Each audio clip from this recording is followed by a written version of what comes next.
Wala nang maraming paligoy-ligoy pa, diretso sa punto na. Maiksi lang ang komentaryo, pero diretso sa punto. Maraming kuro-kuro, may tiwali, may totoo. Dito, sa puntong diretso tayo.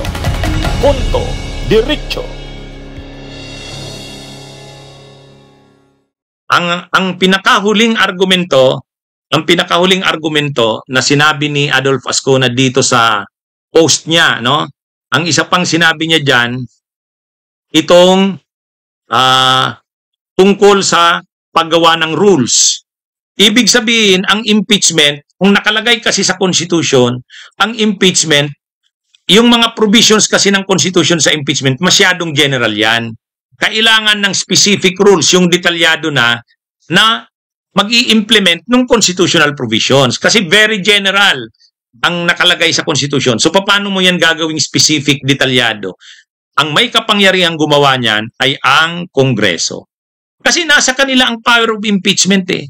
So ngayon, dito sa ginawang desisyon ni Marvic Leonin, dito sa desisyon sa case ni Sara, mga kabunyog, mga kababayan, masyado nang dinitalye. Grabe na ang mga detalyeng ginawa ni Senior Associate Justice Marvic Leonin. Yung definition ng initiate, grabe na, dinitalya din ng masyado. Tapos yung requirements ng due process, may linagay siya, 7. 7 requirements of due process. 7. Ang sabi dito ni former Associate Justice Adolfo Ascona, ang paggawa ng rules tungkol sa impeachment, wala yan sa Korte Suprema. Pag ginawa yan ng Korte Suprema na sila na yung gumagawa ng rules, ang tawag na dyan, judicial legislation. Para nang naging mambabatas ang Korte Suprema. Ang Korte Suprema o ang judiciary, judicial. Hindi siya dapat nagli-legislate. Dito sa ginawang ito, ang tawag na dyan, judicial legislation. Imaginein mo, Korte Suprema ka, kayo na ang gagawa ng mga rules? Hindi. Yun yung sinasabi dito. Ang rule-making power, yung paggawa ng mga rules tungkol sa impeachment ay nasa Congress yan. Kasi ang power ng impeachment nasa Congress.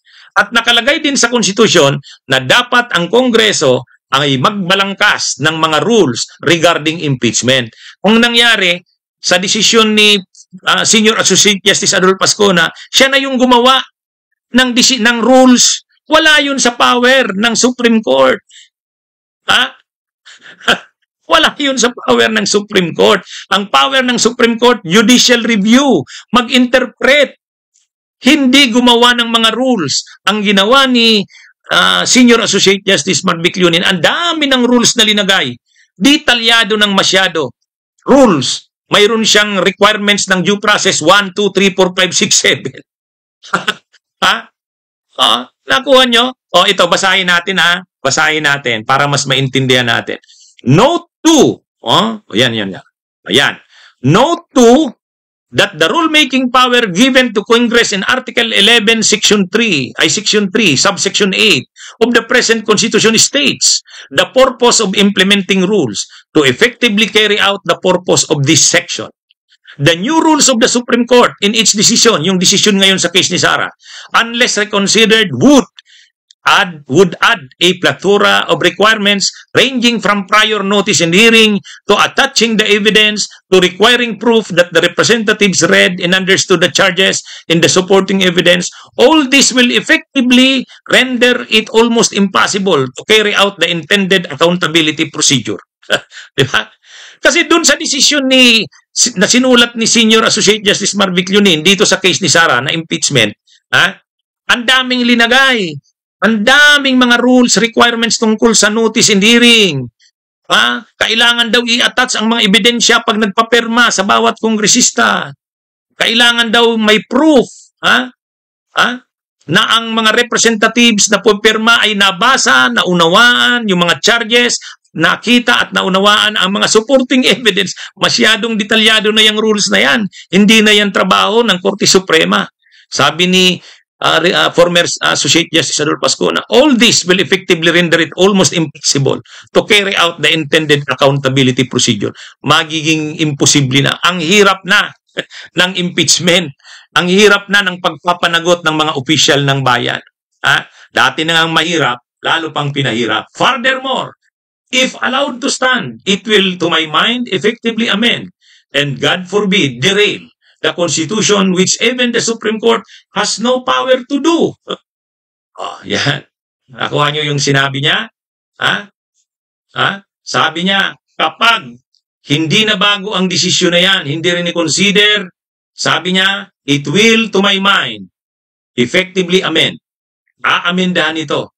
And God forbid, derail the Constitution, which even the Supreme Court has no power to do. Parang ang ginawa daw sa desisyon na yan, inamindahan na ang Constitution. Inamindahan na. Kasi, iba na kaysa nandun sa Constitution, yung spirit, yung intent ng Constitution, na bago na eh. Na-defeat na yung purpose ng Constitution. So in effect, parang amendment na siya ng Constitution. Kung amendment siya ng Constitution, hindi na yan, wala yan sa power ng Korte Suprema. Kahit pa Korte Suprema yan. O ito, finally, the powers granted the House of Representatives to initiate all cases of impeachment and the Senate to try and decide the same are what we call constituent powers. That is, sovereign powers is specifically assigned and lodged by the Constitution to a specific and particular organ or body of government. And the cardinal rule in regard to constituent powers is that where the Constitution puts it, there it should lie. Kaya na, o yan, ang power na binigay sa House of Representatives para mag-initiate ng all cases of impeachment at ang Senado naman para mag-try and decide the same, yung impeachment, ang tawag diyan constituent powers. Ang constituent powers, sovereign powers yan na specifically assigned and lodged by the Constitution to a specific particular organ or body. Talagang binigay ng Constitution yan. Ang impeachment, exclusive power to initiate, House of Representatives. Ang sole power to try and decide, Senate. Napakalinaw niyan. Sabi dito, kapag constituent powers, ang cardinal rule dyan, kung saan yan binigay ng konstitusyon, dun yun. Wala dapat ibang mag-i-exercise nun. Kung saan o kanino binigay ng konstitusyon yung power na yan, dun yun. Hindi dapat yun i-exercise ng iba.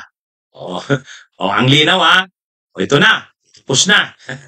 Ang ganda ng mga argumento. Ang ganda, mga kabunyog, sana nagugustuhan nyo itong discussion natin.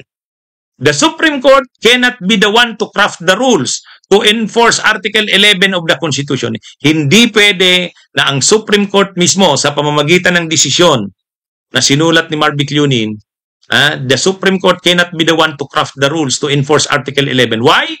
The reason for this is because the Supreme Court members are themselves impeachable officials.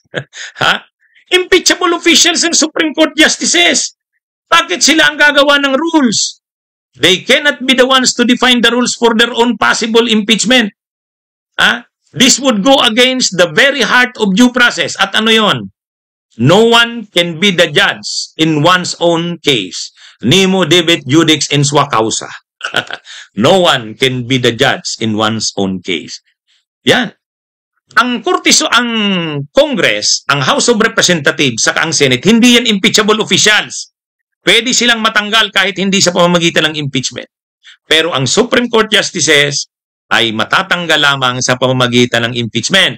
Therefore, hindi sila dapat mag-craft ng rules to enforce Article 11 of the Constitution. O sasabihin natin, hindi naman sila nag-craft ng rules. Yes, pero yung decision na yon na napakahaba, 97 pages, masyado ng detalyado na parang yun na yung rules sa impeachment. Hindi pwede. Hindi pwede. Ang power ng judicial review ay review. Hindi pwedeng maging rules na yan. Masyado ng detalyado. So sabi ni Adolfo Ascona, thank you. Respectfully yours, Adolfo S. Ascona, 30 July 2025. Bunyog, bunyog, halikan na kasama ka. Bunyog, kapag buklod ay may pag-asa. Luzon, Visayas, Mindanao, isa ang pananaw. Sa bagong Pilipinas ang bunyog isisigaw. Bunyog, bunyog, bunyog.